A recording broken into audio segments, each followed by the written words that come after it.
here, this machine freezes up on me. Oh, great. Why is that? It sounds like we're both having a great start to our day. It's running now, though. She's Karen Salser, Indiana Arts Council, joins us once a month. Tell us what's going on in the arts community, the highfalutin arts community. You've got a pretty ambitious schedule here coming up. We do. We always have things going on, which I love. It keeps me busy. Mm-hmm. So you've got children's concerts.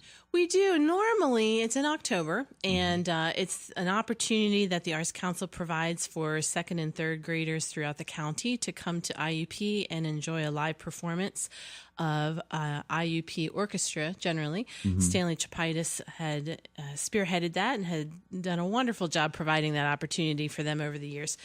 He has since retired, and so with bringing on Dr. Joseph Bonnick, who is a professor of voice at IUP, he had a great idea to provide perhaps a different opportunity for them, and so we're going to try something new this year.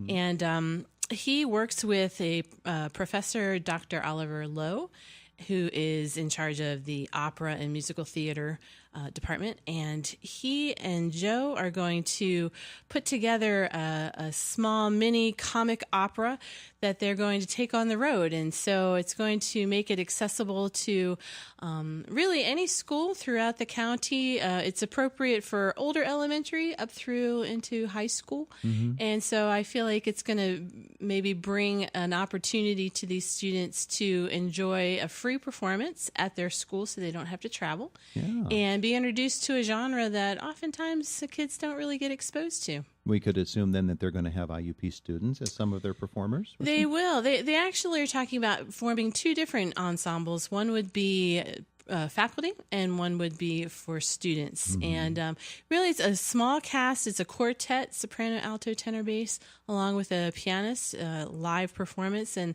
we'll allow time after the performance for question and answer for the kids to be able to learn more. Mm-hmm. And they'll do some works by some famous composers as well. Absolutely. I know Mozart's on the list, and I'm trying to think who the other... Gilbert and Sullivan, maybe? Maybe so. I'm thinking that sounds right. Okay. So. Thanks, and then the kids... I'm guiding Karen through this. The kids will have the opportunity for a question and answer session afterward and maybe learn a little bit about opera.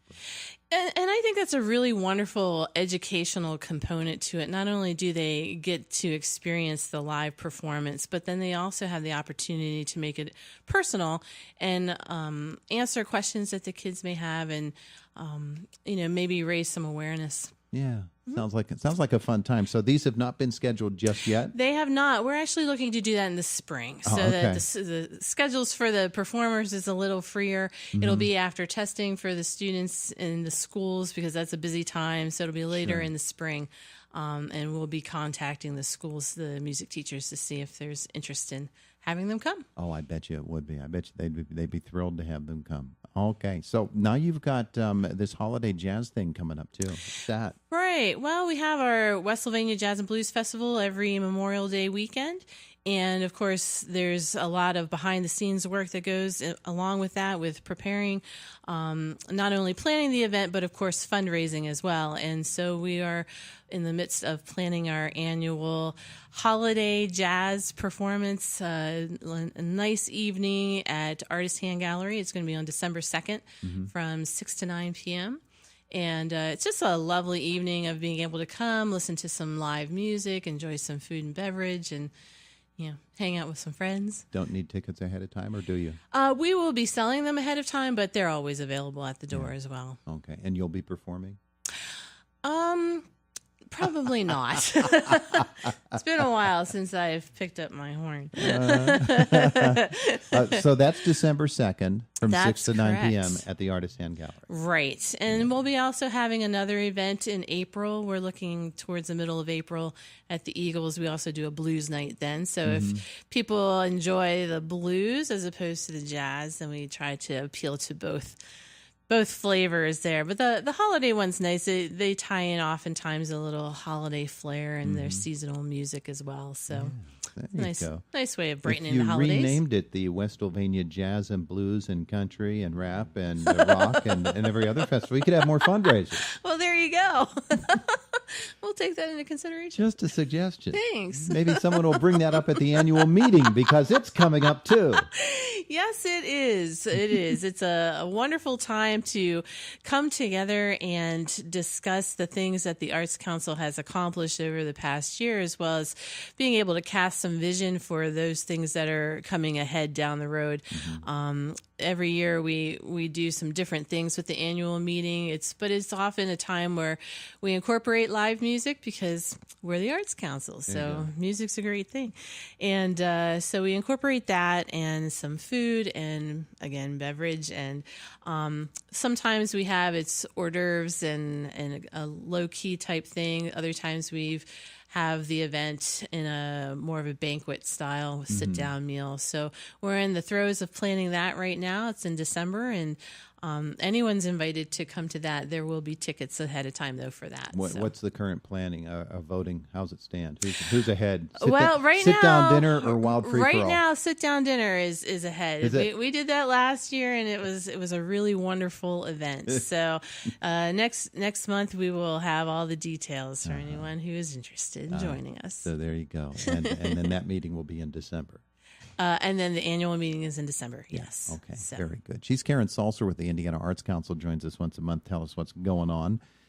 Always community events that are happening. I know the Indiana Players have their next performance coming up. It sounds like an interesting one. Yeah, it does. They always do a great job.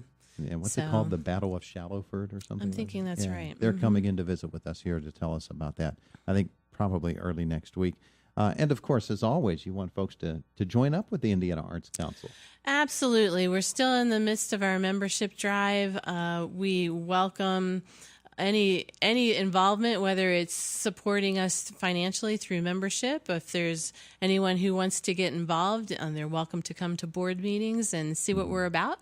Join us there. Volunteers always need for an extra hand at most of what we do. So anybody is welcome to contact me. My information is on our Facebook page, which is the Indiana Arts Council Facebook page. And then we also have a website, which is www.indianaartscouncil.org. Okay, so upcoming events. She's doing this without notes, boys and girls. I printed them off. I just have no idea what happened to them this morning. Printed them off. You put them in the car. I did. They're gone.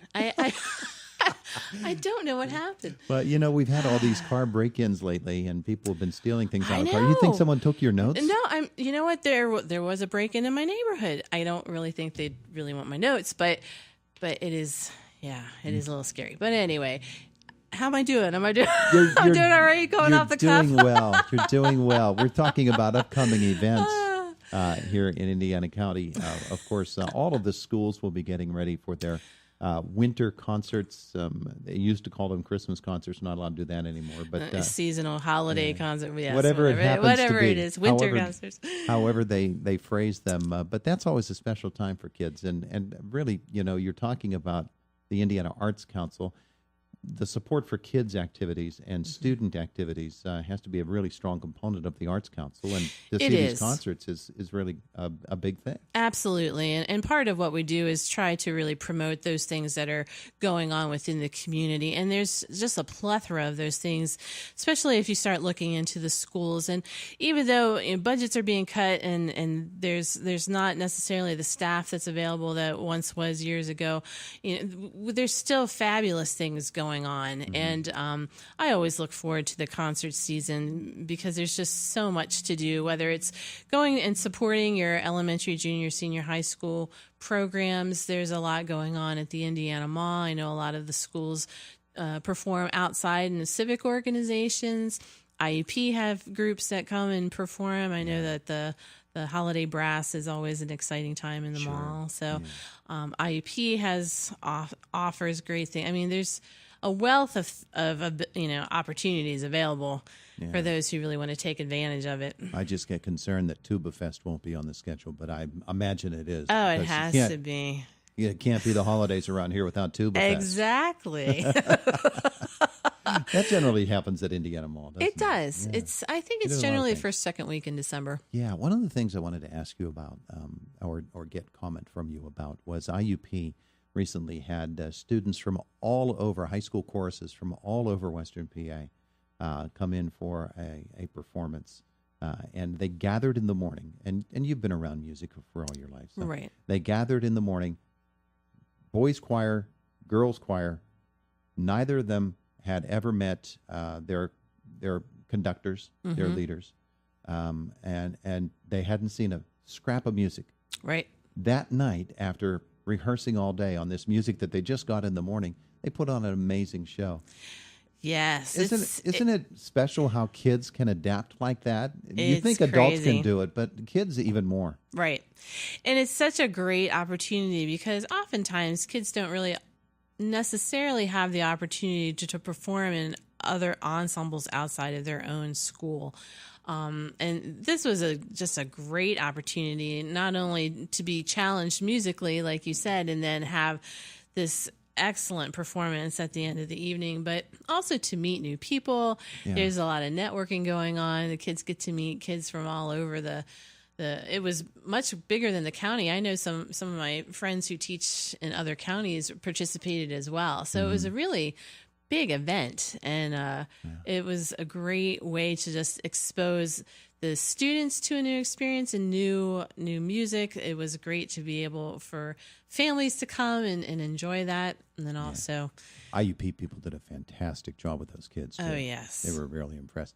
And as I said, I can't remember who the guest was that I was talking about with it last week, but at the same time that night, they held auditions for kids who might want to join the music program at IUP, and they awarded admissions.